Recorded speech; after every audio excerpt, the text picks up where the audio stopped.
Hello students, today we are ready with our two topics, that is wind energy and solar devices, solar heating devices or solar cooker from chapter sources of energy for class 10 students. So let's begin. In the previous video we discussed about hydroelectric energy.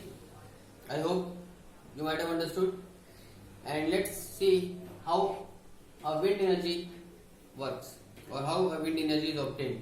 Okay, देखिए इसके लिए एक हम windmill setup करते हैं, जिसमें ये आप मेरे पीछे डायग्राम देख रहे हैं विंडमिल का. इसमें क्या है, एक टरबाइन है जिसको हम विंड टरबाइन बोलते हैं, और इसमें जैसे सीलिंग फैन में, टेबल फैन में ब्लेड्स होते हैं, उसी तरीके से विंड टरबाइन के इसमें ब्लेड्स होते हैं, जस्ट लाइक अ फैन. और उसके साथ पीछे जनरेटर को कनेक्ट किया जाता है, जिसमें एक शाफ्ट है, शाफ्ट के थ्रू आप देख सकते हैं जनरेटर कनेक्ट है, इलेक्ट्रिक जनरेटर पीछे, और इसको एक ऊंचाई पर, एक पोल की हेल्प से काफी ऊंचाई पर इसको एस्टेब्लिश किया जाता है.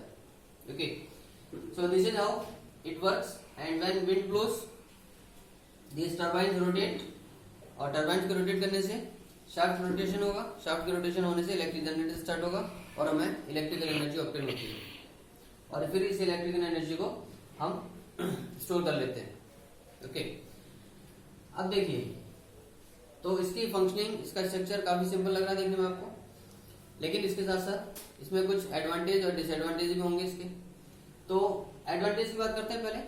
एडवांटेज इसका यह है कि ये एक रिन्यूएबल सोर्स ऑफ एनर्जी है, ठीक है, एक non conventional source of energy में आता है, इनएग्जॉस्टिबल सोर्स है, क्योंकि जब तक सूरज चमकेगा तब तक हवा बहेगी. So it works on blowing wind, so that's why it is also we can say forever, ठीक है, इट इज इनएग्जॉस्टिबल, यानी इसकी वजह से हमें इलेक्ट्रिसिटी मिलती रहेगी, भले ही फॉसिल फ्यूल्स पूरे खत्म क्यों ना हो जाए. ओके, ठीक है ना. तो दूसरी बात, इसका एक और एडवांटेज यह है कि इसमें किसी तरीके का कोई एयर पॉल्यूशन नहीं होता. तो ये हम कह सकते हैं कि इको फ्रेंडली भी है, नॉन पॉल्यूटिंग है, और इसीलिए ये इसके एडवांटेजेस है कि एक तो कोई पॉल्यूशन नहीं है, eco friendly source of energy है, और प्लस दूसरा ये एक रिन्यूएबल सोर्स है, इनएग्जॉस्टिबल सोर्स है, जो कि हमेशा हमें इलेक्ट्रिसिटी प्रोवाइड करता रहेगा जब तक सूरज चमकता रहेगा. ठीक है, because as you know, because of solar heat this wind blows, right, and we know that moving air is known as wind, correct. तो ये तो बात हुई इसकी एडवांटेजेस की. अब आते हैं इसके डिसएडवांटेजेस पे. डिसएडवांटेजेस इसके ये है कि पहला तो डिसएडवांटेज इस बात का है कि इसके लिए हमें एक बहुत हाई एल्टीट्यूड की वाली जगह ढूंढनी पड़ती है, यानी हम इस विंड मिल को, हम इस विंड एनर्जी फार्म को कहीं भी ऐसे ही एस्टेब्लिश नहीं कर सकते. इसके लिए हमें एक ऊंचाई वाला एरिया चाहिए होता है, जहां पर पूरे साल हवा चलती हो, अच्छी हवा चलती हो, स्पीड से चलती हो. ठीक है. और दूसरी डिसएडवांटेज का यह है कि इसमें कम से कम 15 किलोमीटर पर आवर की स्पीड वाली विंड की जरूरत पड़ती है, यानी इसको प्रॉपर फंक्शनिंग के लिए एटलीस्ट उस विंड की स्पीड 15 किलोमीटर पर आवर हो, और इतनी कम से कम इतनी उस विंड की स्पीड हो, तभी इसको हम प्रॉपर्ली ऑपरेट कर सकते हैं. ओके. तीसरा डिसएडवांटेज इसका यह है कि इसमें एक विंड मिल से इनसफिशिएंट अमाउंट ऑफ एनर्जी हम ऑब्टेन कर पाते हैं, तो इसीलिए इसको हमें एक पूरे ग्रुप में इस्टेब्लिश करना पड़ता है, यानी एक विंड मिल से हमें sufficient amount of energy, sufficient amount of electrical energy obtain नहीं होती, इसलिए हमें कई सारे विंड मिल्स एक ग्रुप में सेटअप करने पड़ते हैं. तो इसीलिए it becomes very costly also. Understood. इसलिए इसमें कीमत में ज्यादा खर्चा आता है, इसकी लागत में. चौथा डिसएडवांटेज इस बात का है कि इसके एस्टेब्लिशमेंट के लिए, इसके इंस्टॉलेशन के लिए हमें एक बहुत बड़ा एरिया कवर करना पड़ता है, यानी जमीन का एक बहुत हाई एल्टीट्यूड का एरिया हो, प्लस वहां हवाएं पूरी साल चलती रहती हो अच्छी स्पीड से, और दूसरी बात उस हाइट पे, उस एल्टीट्यूड पे जाके वो फ्लैट सरफेस भी हमें मिले, बहुत बड़ा खाली ओपन एरिया भी मिले हमें, लैंड एरिया, ताकि हम इसमें कई सारे विंड मिल्स को as a wind energy farm install कर सके. राइट. तो दोस्तों ये इसके डिसएडवांटेजेस हैं. और आपने देखा कि किस तरीके से wind energy farm, wind mill एक फंक्शन करता है.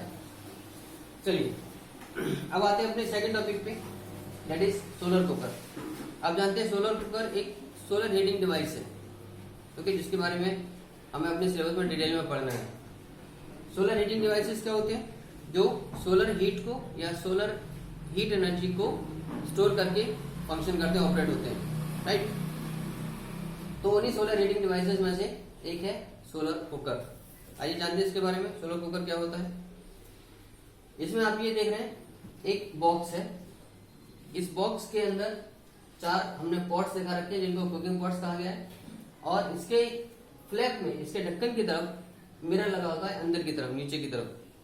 जैसे लेडीज के वैनिटी बॉक्स में आपने देखा होगा, है ना, वो जब मेकअप बॉक्स होता है उनका, तो उसके अंदर भी शीशा होता है। तो सेम उसी तरीके से इस बॉक्स के फ्लैप में, ढक्कन में अंदर की तरफ मिरर लगा होता है। देखिए इसमें कई सारी चीजें जानने वाली हैं।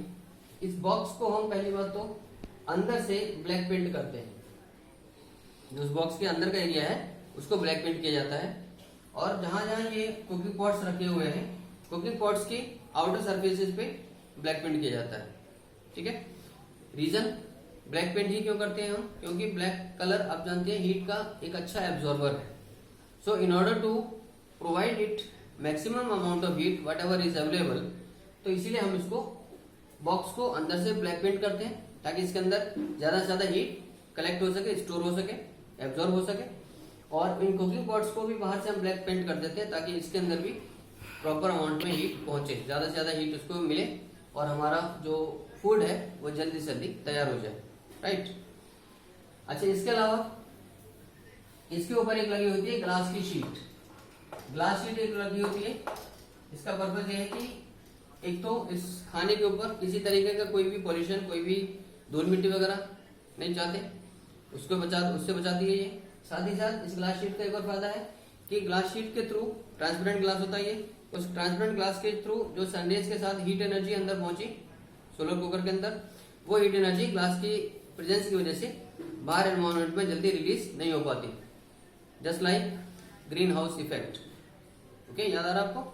तो उसी तरीके से ये ग्लास लीड की, ट्रांसपेरेंट ग्लास की जो शीट है, ये उस हीट को भी ट्रैप करने का काम करती है ताकि ज्यादा से ज्यादा देर तक वो हीट उसके अंदर बनी रहे और उसका टेम्परेचर जल्दी से जल्दी बढ़े और खाना जल्दी से जल्दी पक के तैयार हो जाए, राइट। अच्छा, अब ये जो मिरर आपने देखा, ये मिरर का काम होता है कि हम इस मिरर के थ्रू सन रेज को डायरेक्टली रिफ्लेक्ट करके उस कुकिंग पॉट पर, उस कुकिंग एरिया में रिफ्लेक्ट कराते हैं ताकि ज्यादा से ज्यादा सनरेज, जब जितनी ज्यादा सनरेज डायरेक्टली उस पर इंसिडेंट होंगी उतना ज्यादा से ज्यादा हीट उसको जल्दी मिलेगा, राइट। तो ये है फंक्शनिंग सोलर कुकर की, जिसमें मैंने बताया आपको ब्लैक कलर की क्या अहमियत है, ब्लैक कलर का पेंट क्यों किया जाता है, प्लस इस ग्लास शीट का क्या रोल है, ये क्या करती है यहाँ इसके ऊपर, और उस मिरर का क्या फंक्शन है, मिरर को क्यों अंदर लगाया गया इसके, ठीक है। अब इसके भी एडवांटेज और डिसएडवांटेज देखते हैं। पहला एडवांटेज इसका भी ऑलमोस्ट कॉमन ही है कि ये भी एक इको फ्रेंडली है, इससे कोई पॉल्यूशन नहीं होता, तो ये पॉल्यूशन फ्री है, इको फ्रेंडली है, it can be used very easily without polluting air. Second advantage इसका यह है कि ये भी एक हमारा रिन्यूएबल सोर्स है, एवरलास्टिंग सोर्स है, इनएग्जॉस्टिबल सोर्स है, क्योंकि जब तक सन चमकता रहेगा, एक एस्टिमेशन के हिसाब से, एक एस्टिमेट के हिसाब से माना जाता है कि सन पिछले 5 बिलियन ईयर से सनलाइट और सोलर एनर्जी प्रोवाइड करता आ रहा है, और ये अगले 5 बिलियन ईयर्स तक सोलर हीट या सोलर एनर्जी देता रहेगा। So it is we can say everlasting, okay, inexhaustible. तो इसलिए ये इसके एडवांटेज हो गए कि सन अपना काम कर ही रहा है, सूरज चमकता है, धूप गर्मी मिलती है हमें, और इसी में साथ साथ आपका भी काम फ्री में हो जाता है, राइट। तो this is how it works. Now let us proceed towards it's disadvantages. Solar cooker का सबसे पहला डिसएडवांटेज ये है कि सोलर कुकर को हमें इसके मिरर को time to time sun rays की डायरेक्शन के हिसाब से इसको सेट करना पड़ता है। इसको जगह जगह उसको थोड़ी थोड़ी देर बाद हमें घुमाना पड़ता है, एडजस्ट करना पड़ता है ताकि सन की जो रेज है वो इसको प्रॉपर्ली मिलती रहे। ओके, दूसरा सेकंड डिसएडवांटेज ये है कि अगर किसी दिन क्लाउडी एटमॉस्फेयर है, बादल हो गए आसमान में, बारिश का मौसम है या रात का समय है, तो ऐसी सिचुएशन में आप इस सोलर कुकर को इस्तेमाल नहीं कर सकते because there is no sunlight, right.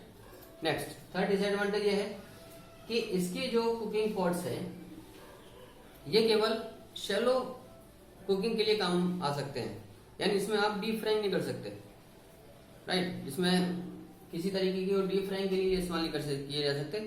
केवल आपकी जो शैलो कुकिंग है, जो हीट की वजह से होती है कुकिंग, वो ऐसी चीजें आप इसमें पका सकते हैं। Okay, so this is how this solar cooker is essential and it is beneficial we can say, because इसमें एक और फायदा और आप कह सकते हो कि इसमें जो आपके फॉसिल फ्यूल्स अगर बाई चांस खत्म होते हैं, कुकिंग गैस कभी खत्म हो रही है, तो उस सिचुएशन में आप इसका एक अल्टरनेटिव रूप में इसका फायदा ले सकते हैं। यानी एक तरफ इसके हेल्प से अगर आप फूड कुकिंग करते हैं तो कहीं ना कहीं आपकी गैस को भी सेव करता है, कुकिंग गैस को सेव करता है, आपके फ्यूल्स को सेव करता है, right. So guys, this is all for today. Your homework is your in-text questions up to all these topics will be done as usual you have been doing, okay, and keep yourself safe, stay at home, stay safe, keep watching videos. Thank you very much, God bless you.